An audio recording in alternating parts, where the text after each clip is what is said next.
Yes, welcome back. Let's just continue this one. Okay, this is a long one. I did not see that. That's 21 pages, so let's introduce myself. I have to, we cannot do that in 20 minutes. I'm trying to washing my underwear and t-shirt in my bathtub. I started do that like 2.5 years ago in the March 2020 when this coronavirus lockdown did start in Denmark. But I have not done it like more than 1 year. Cause my old mom have washed my clothes more than 1 year. But I'm out of underwear. I have to wash, so I put it in there 2 hours with washing powder. Use a soup spoon. And then I put it 2 hours. Then I put clean water. And one time then I put again and more washing powder. 2 hours. Then I put clean water 2 times. Then I put it up here. But the video is nothing about that. So I need to take this out again. There's now everything fallen on the floor, of course.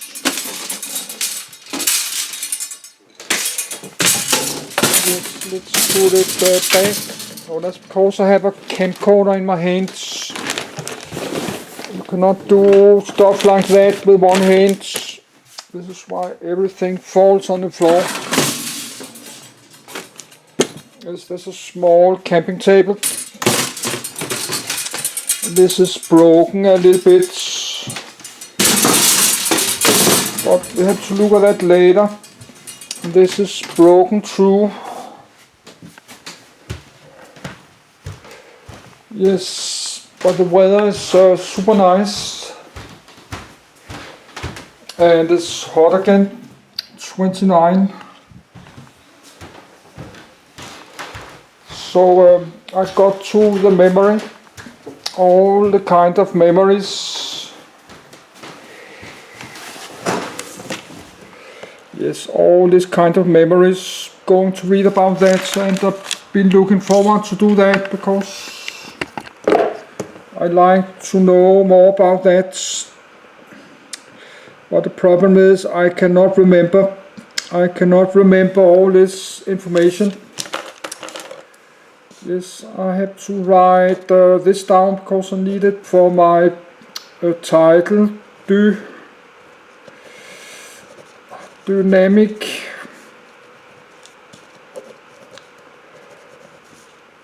random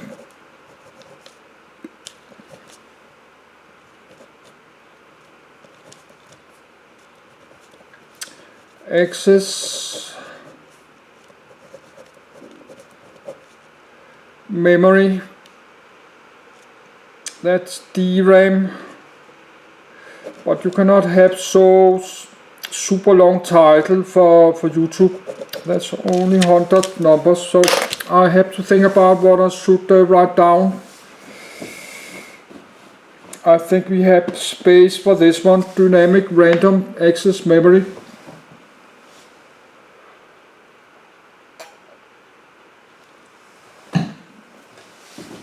Yes, I need half a minute to do myself ready in my bed. So when I'm finished read this, I will have to do more work with my my bathtub.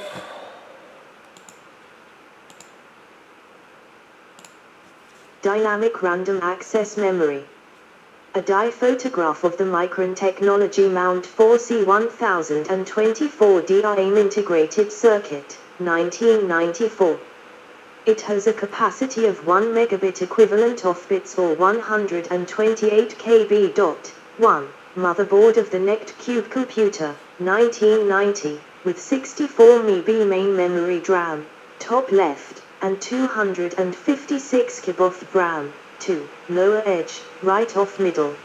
Dynamic Random Access Memory, Dynamic RAM or DRAM, is a type of random access semiconductor memory that stores each bit of data in a memory cell, usually consisting of a tiny capacitor and a transistor, both typically based on metal oxide semiconductor (MOS) technology. While most DRAM memory cell designs use a capacitor and transistor, some only use two transistors. In the designs where a capacitor is used, the capacitor can either be charged or discharged. These two states are taken to represent the two values of a bit, conventionally called 0 and 1. The electric charge on the capacitors gradually leaks away. Without intervention, the data on the capacitor would soon be lost. To prevent this, DRAM requires an external memory refresh circuit which periodically rewrites their data in the capacitors, restoring them to their original charge. This refresh process is the defining characteristic of dynamic random access memory, in contrast to static random access memory, SRAM, which does not require data to be refreshed. Unlike flash memory, DRAM is volatile memory versus non-volatile memory, since it loses its data quickly when power is removed. However, DRAM does exhibit limited data remainance. DRAM typically takes the form of an integrated circuit chip, which can consist of dozens to billions of DRAM memory cells. DRAM chips are widely used in digital electronics where low-cost and high-capacity computer memory is required. One of the largest applications for DRAM is the main memory, colloquially called the RAM, in modern computers and graphics cards, where the main memory is called the graphics memory. It is also used in many portable devices and video game consoles. In contrast, SRAM, which is faster and more expensive than DRAM, is typically used where speed is of greater concern than cost and size, such as the cache memories in processors. The need to refresh DRAM demands more complicated circuitry and timing than SRAM.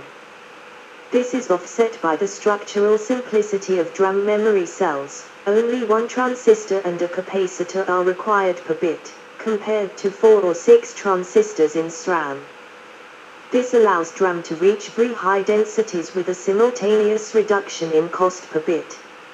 Refreshing the data consumes power, and a variety of techniques are used to manage the overall power consumption. DRAM had a 47% increase in the price per bit in 2017, the largest jump in 30 years since the 45% jump in 1988, while in recent years the price has been going down.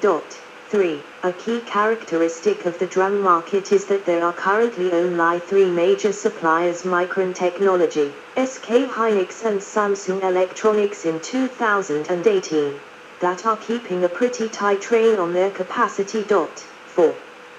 There's also Kioxia, previously Toshiba Memory Corporation after 2017 spin-off. There are the manufacturers that make and sell DIMMs, but not the DRAM chips in them, such as Kingston Technology, and some manufacturers that sell stacked DRAM, used E.G in the fastest exascale supercomputers, separately, such as Viking Technology, or others selling such integrated into other products, such as by Fujitsu into its CPUs, and AMD in GPUs, then also Nvidia, with HBM2 in some of their GPU chips. Contents. History. Principles of operation: operations to read a data bit from a DRAM storage cell. To write to memory. Refresh rate. Memory timing. Timing abbreviations. Memory cell design. Capacitor design. Historical cell designs. Proposed cell designs. Array structures. Byte line architecture. Open byte line arrays. Folded byte line arrays. Future array architectures. Row and column redundancy. Error detection and correction. Security. Data remainance. Memory corruption. Packaging. Memory module. Embedded.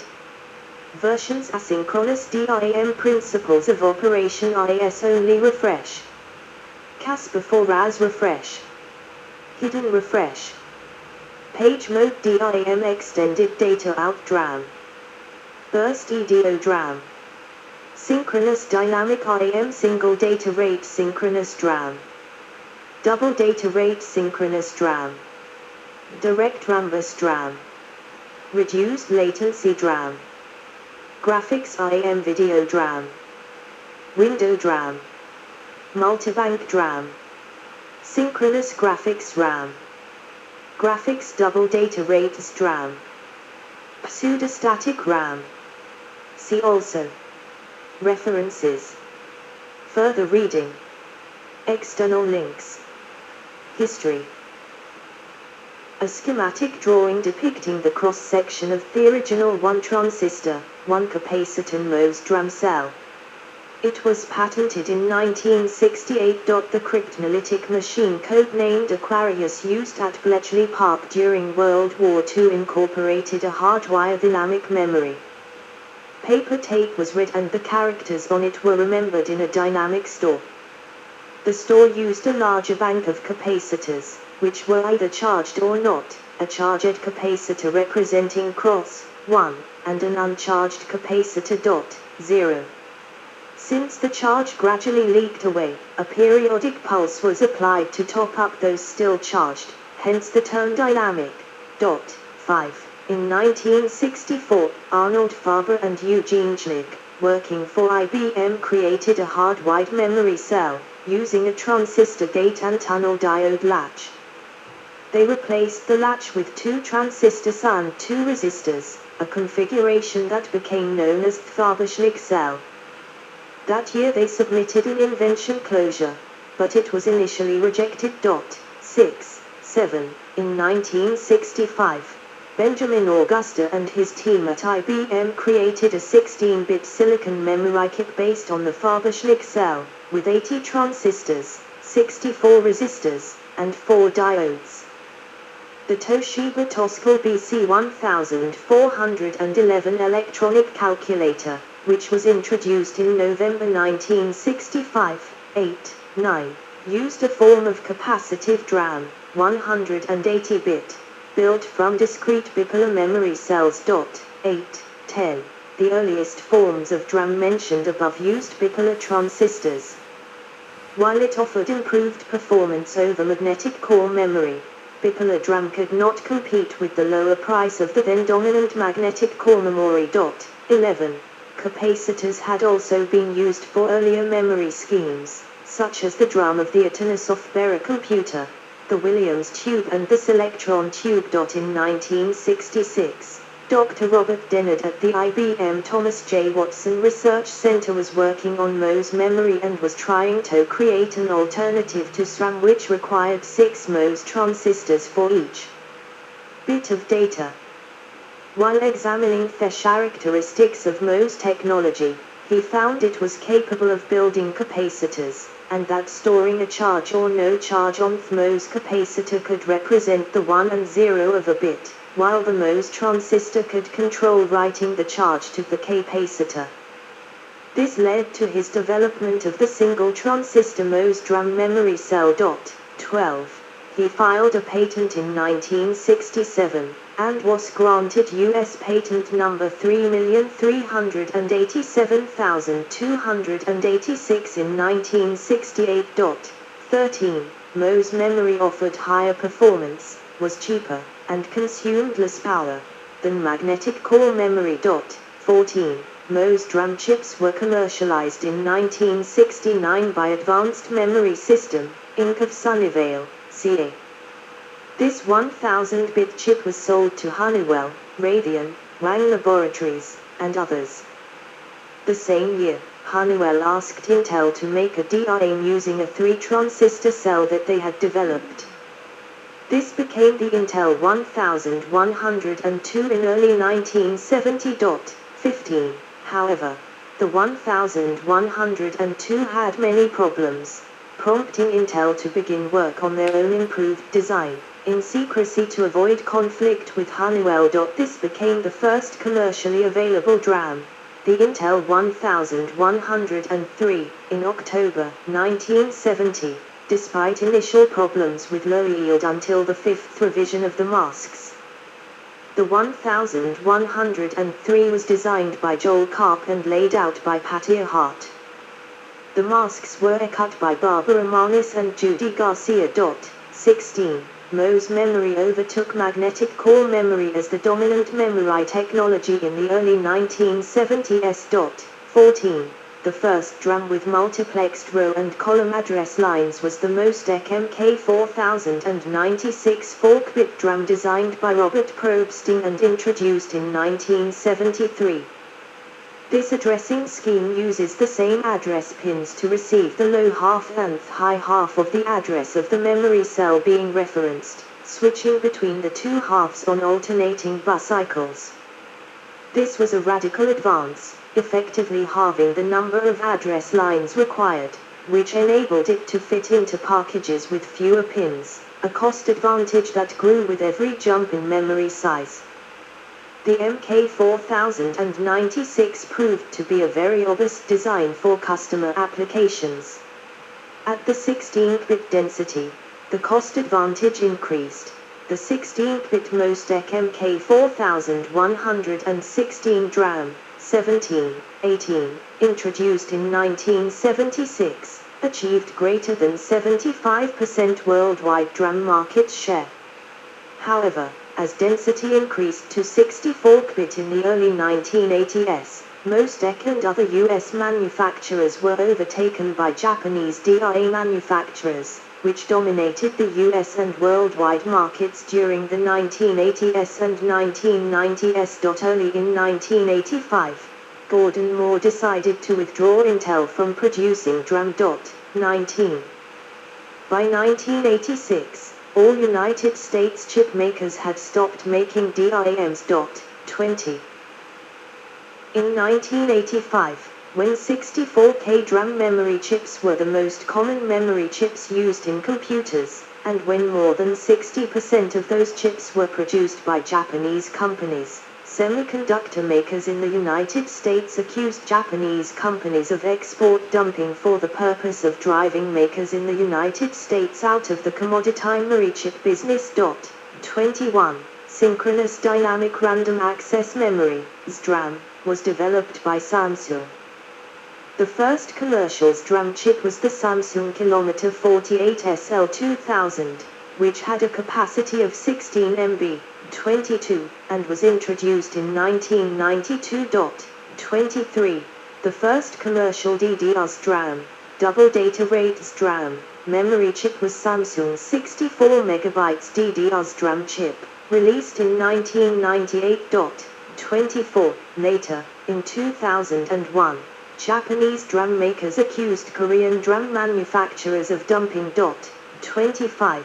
In 2002, US computer makers made claims of DRAM price fixing. Principles of operation. The principles of operation for reading a simple 4-4 DRAM array. Basic structure of a DRAM cell array. DRAM is usually arranged in a rectangular array of charge storage cells consisting of one capacitor and transistor per data bit. The figure to the right shows a simple example with a 4x4 cell matrix. Some DRAM matrices are many thousands of cells in height and width. 26. 27. The long horizontal lines connecting each row are known as word lines. Each column of cells is composed of 2-bit lines, each connected to every other stretch cell in the column. The illustration to the right does not include this important detail. They are generally known as the plus and bit lines. A sense amplifier is essentially a pair of cross-connected inverters between bit lines. The first inverter is connected with input from the AND bit line and output O the bit line. The second inverter's input is from the bit line with output to the AND bit line. This results in positive feedback which stabilizes after one bit line is fully at its highest voltage and the other bit line is at the lowest possible voltage. Operations to read a data bit from a DRAM storage cell. 1. The sense amplifiers are disconnected. 28. 2. The bit lines are pre-charged to exactly equal voltages that are in between high and low logic levels, for example, 0.5 V if the two levels are 0 and 1 V. The bit lines are physically symmetrical to keep the capacitance equal, and therefore at this time their voltages are equal. 28. 3. The pre-charge circuit is switched off. Because the bit lines are relatively long, they have enough capacitance to maintain the pre-charged voltage for a brief time. This is an example of dynamic logic. 28. 4. The desired rose word line is then driven high to connect a cell storage capacitor to its bit line. This causes the transistor to conduct, transferring charge from the storage cell to the connector bit line, if the stored value is 1, or from the connected bit line to the storage cell, if the stored value is 0. Since the capacitance of the bit line is typically much higher than the capacitance of the storage SL, the voltage on the bit line increases very slightly if the storage SL's capacitor is discharged and decreases very slightly if the storage cell is charged, for example, 0.54 and 0.45 V in the two cases. As other bit line holds 0.50 V, there is a small voltage difference between the two twisted bit lines. 28. 5. The sense amplifiers are now connected to the bit lines pairs. Positive feedback then occurs from the cross-connected inverters, thereby amplifying the small voltage difference between the odd and even row bit lines of a particular column until one bit line is fully at the lowest voltage and the other is at the maximum high voltage. Once this has happened, the row is open, the desired cell data is available. 28. 6. All storage cells in the open row are sensed simultaneously, and the sense amplifier outputs latched. A column address then selects which latch bit to connect to the external data bus. Reads of different columns in the same row can be performed without a row opening delay because, for the open row, all data has already been sensed and latched. 28. 7. While reading of columns in an open row is occurring, current is flowing back up the bit lines from the output of the sense amplifiers and recharging the storage cells. This reinforces, i.e. refreshes, the charge in the storage cell by increasing the voltage in the storage capacitor if it was charged to begin with, or by keeping it discharged if it was empty. Note that due to the length of the bit lines there is a fairly long propagation delay for the charge to be transferred back to the cell's capacitor. This takes significant time past the end of sense amplification, and thus overlaps with one or more column reads. 28. 8. When done with reading all the columns in the current open row, the word line is switched off to disconnect the storage cell capacitors. The row is closed from the bit lines. The sense amplifier is switched off, and the bit lines are pre-charged again. 28. To write to memory. Writing to a DRAM cell to store data, a row is opened and a given column's sense amplifier is temporarily forced to the desired high or low voltage state, thus causing the bit line to charge or discharge the cell storage capacitor to the desired value. Due to the sense amplifier's positive feedback configuration, it will hold a bit line at stable voltage even after the forcing voltage is removed. During a write to a particular cell, all the columns in a row are sensed simultaneously just as during gridding, so although only a single column's storage cell capacitor charge is changed, the entire row is refreshed, written back in, as illustrated in the figure to the right. 28. Refresh rate. Typically, manufacturers specify that each row must be refreshed every 60 forms or less, as defined by the JEDEC standard. Some systems refresh every row in a burst of activity involving all rows every 64 ms. Other systems refresh one row at a time staggered throughout the 60 forms interval. For example, a system with 213 equals 8,192 rows would require a staggered refresh rate of one row every 7.8 s, which is 64 ms divided by 8,192 rows. A few real-time systems refresh a portion of memory at a time determined by an external timer function that governs the operation of the rest of a system, such as the vertical blanking interval that occurs every 10-20 ms in video equipment. The RAL address of the RAL that will be refreshed next is maintained by external logic or a counter within the DRAM. A system that provides the RAL address, and the refresh command, does so to have greater control over when to refresh and which row to refresh. This is done to minimize conflicts with memory accesses, since such a system has both knowledge of memory access patterns and the refresh requirements of the DRAM. When the RAL address is supplied by a counter within the DRAM, the system relinquishes control over which row is refreshed and only provides the refresh command. Some modern